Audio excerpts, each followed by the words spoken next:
My dear family, ఈరోజైతే మా Rayalaseema special బుడ్డల పొడి అయితే ఎలా చేయాలి అనేది చూపిస్తానండి. అంటే మన ఇంట్లో ఏ విధంగా చేసుకుంటాము అనేది ఈరోజు వీడియోలో చూపిస్తాను. వీడియో చివరి వరకు ఎక్కడా కూడా స్కిప్ చేయకుండా చూడండి. అప్పుడే మన ఇంట్లో చేసుకున్నంత రుచిగా మీరు కూడా చేసుకోవచ్చు. వీడియో కనుక ఫస్ట్ టైం మీరు చూస్తూ ఉంటే మన ఛానల్ని ఇప్పుడే సబ్స్క్రైబ్ చేసుకోండి. వీడియో నచ్చితే లైక్ చేయండి, షేర్ చేయండి. అసలు ఆలస్యం చేయకుండా ఈ బుడ్డల పొడి లేదా పల్లీ పొడిని ఏ విధంగా చేస్తే రుచిగా ఉంటుంది అనేది ఈ వీడియోలో చూపిస్తానండి. స్టవ్ మీద కొంచెం మందంగా ఉండే బాణలిని పెట్టుకొని ఒక కప్పు పల్లీలను తీసుకున్నాను. నేను ఇక్కడ నాటు పల్లీలు తీసుకున్నానండి. మీరు హైబ్రిడ్ పల్లీలను కూడా తీసుకోవచ్చు. ఇవైతే రుచి చాలా బాగుంటాయి అని చెప్పి నాటు పల్లీలను అయితే తీసుకున్నాను. వీటిని లో ఫ్లేమ్లో కొంచెం లోపలి వరకు వేగే వరకు వేయించుకోవాలి. పల్లీలు ఎప్పుడు కూడా హై ఫ్లేమ్లో పెట్టి వేయిస్తే త్వరగా పైన పొట్టంతా మాడిపోతుంది, కానీ లోపల వేగకుండా ఉంటాయండి. ఇదొక మంచి టిప్. బుడ్డల పొడి చేసుకునేటప్పుడు తప్పకుండా లో ఫ్లేమ్లోనే వేయించుకోవాలి. వేయించుకున్న బుడ్డలను అయితే ఇంకొక కప్పులోకి అయితే తీసి వీటిని చల్లారనిస్తున్నానండి. ఇదొకటేనండి మనకు కొంచెం ఎక్కువ ప్రాసెస్ పట్టేది. తర్వాత అదే ప్యాన్నే స్టవ్ పైన ఉంచుకున్న తర్వాత ఒక 1/2 టేబుల్ స్పూన్ ధనియాలను తీసుకుంటున్నాను. అలానే ఒక 1/2 టేబుల్ స్పూన్ జీలకర్రను రెండు కూడా వేయించుకుంటూ ఉన్నానండి. ఈ పెన్నం వేడే సరిపోతుంది, మనకు ఎక్కువగా అవసరం లేదు వీటిని వేయించాల్సిన అవసరం. తర్వాత సేమ్ కప్పుతోనే ఎండు కొబ్బరి ముక్కల్ని కూడా ఇలాగా పొడవుగా సన్నగా తరిగి పెట్టుకున్నానండి. వాటిని కూడా ఒక కప్పు వేయించుకొని ఇక స్టవ్ని అయితే ఆఫ్ చేసుకుంటూ ఉన్నాను. ఈ వేడిలోనే మనకు రెండు కూడా వేగిపోతాయి.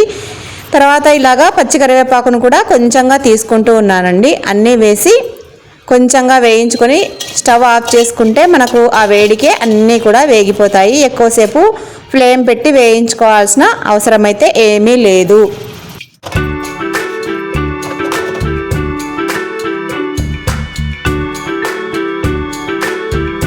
అన్నీ వేగిన తర్వాత కొంచెం చల్లారనిచ్చిన తర్వాత మిక్సీ జార్లోకి అన్నీ వేసుకొని ఇప్పుడైతే పొడి చేసుకుందామండి. ముందుగా వేయించిన పల్లీలను వేసుకున్నాను. తర్వాత కొబ్బరి, ధనియాలు, జీలకర్రను కూడా వేసుకున్నాను.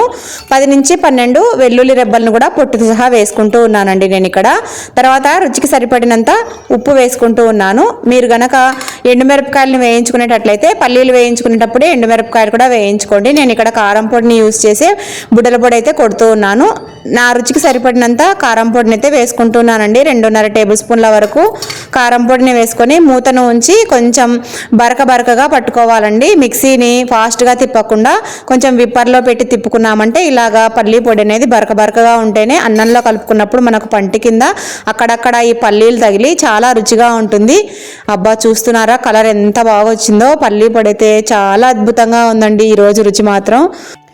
ఇలాగా బరకగా ఉంటేనే పల్లీ పొడి అనేది చాలా రుచిగా ఉంటుందండి.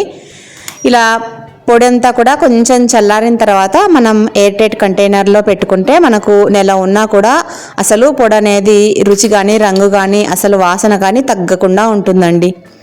చాలా బాగుంటుంది. ఒకసారి నేను చెప్పిన విధంగా అయితే పల్లీ పొడిని ట్రై చేసి చూడండి. చాలా అద్భుతంగా ఉంటుందండి రుచి.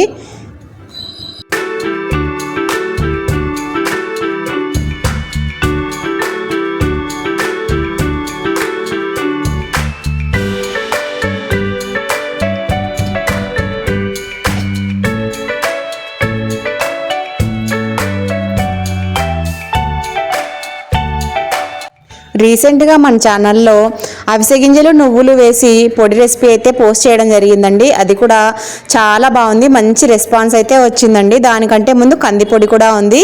పచ్చళ్ళు, పొడులు ఏవైనా సరే మన ఇంట్లో చేసుకున్నప్పుడు వేడివేడిగా అన్నం చేసుకొని వేడి అన్నంలో కనుక ఒకసారి ట్రై చేసామంటే పిల్లలకు పెట్టినా కూడా చాలా ఆరోగ్యం అండి. రుచికి రుచి, ఆరోగ్యానికి ఆరోగ్యము. మరి లేట్ ఎందుకండి, వెంటనే మీరు కూడా చూసేసి ఎలా కుదిరింది మీకు అనేది తప్పకుండా కమెంట్ చేసి అయితే నాతో షేర్ చేసుకోండి.